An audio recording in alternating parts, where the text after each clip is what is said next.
नमस्कार, मी सेजल पुरवार। या बातमीपत्रात तुम्हा सर्वांचं स्वागत। पुढे पाहणार आहोत न्यूज टॉप 9 आणि सुरुवातीला बातम्या मोठ्या राजकीय। सचिन घायवळला शस्त्र परवाना दिला नाही तर योगेश कदम यांनी सुनावणी घेतली पण परवाना दिला नाही। गृहराज्यमंत्र्यांवरील टीकांवर मुख्यमंत्री फडणवीस यांचं हे स्पष्टीकरण। एक सुनावणी त्या संदर्भात गृहराज्यमंत्र्यांनी घेतली होती पण हा परवाना दिलाच गेला नाही। परवाना दिला असता तर कदाचित मला असं वाटतं की अशा प्रकारचा आरोप हा योग्य होता, परंतु परवाना दिला गेलेला नाही। घायवळ संदर्भातील आरोपांनंतर योगेश कदम यांनी आता उपमुख्यमंत्री शिंदेंची भेट घेत भूमिका मांडली।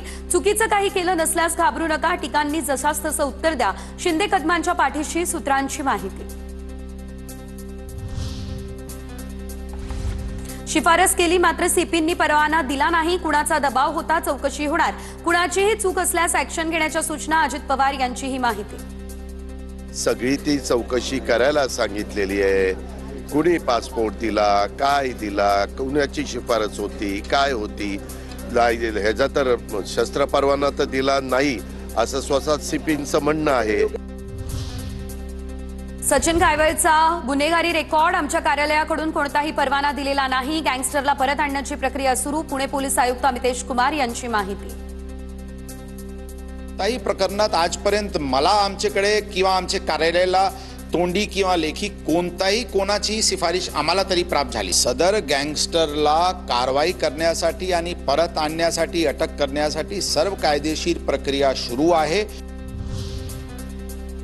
निलेश घायवळ प्रकरणाचा तपास गुन्हे शाखेकडे तर प्रकरण गुन्हे शाखेकडे वर्ग करण्यात आल्याची पुणे पोलीस आयुक्त अमितेश कुमारांची माहिती। शिवाय आता निलेश घायवळनंतर सचिन घायवळवर देखील मकुका अंतर्गत कारवाई। सचिन घायवळ हा निलेश घायवळचा सख्खा भाऊ। पोलिसांनी नाकारल्यानंतरही घायवळला शस्त्र परवाना कसा मिळाला, ही कॅबिनेट नसून गुंडांची टोळी। घायवळ प्रकरणावरती संजय राऊत यांची ही टीका। आयुक्तांचा अहवाल बाजूला ठेवून पोलीस आयुक्त म्हणतात ते करू नका, शस्त्र परवाना नाकारलेला आहे। शस्त्र परवाना तरीही गृहराज्यमंत्री जर देत असतील तर मला असं वाटतं की हे सरकार आहे, फडणवीसांचे गुंडांची टोळी चालवते, सरकार चालवत नाही। गुन्हेगाराला राजाश्रय देऊ नका, कोणत्याही पक्षाचा असो गुन्हेगाराला सोडू नका। मुख्यमंत्री देवेंद्र फडणवीस यांच्या नाशिकच्या सीपींना या सूचना।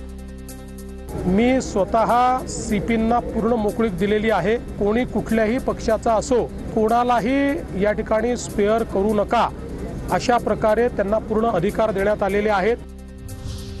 नाशिकमधील सरकारवाडा गोळीबार प्रकरणी नुकताच भाजपमध्ये प्रवेश केलेल्या मामा राजवाडेला अटक। गोळीबार प्रकरणातील मोठा मासा अखेर पोलिसांच्या जाळ्यात अडकला। गणपतराव देशमुखांच्या घरावर दारूची बाटली फेकल्याची घटना समोर आली। यानंतर उद्या शेकापकडून सांगोला बंदची हाक। आरोपीवरती कठोरात कठोर कारवाई करावी अशी मागणी शेकापकडून करण्यात आली।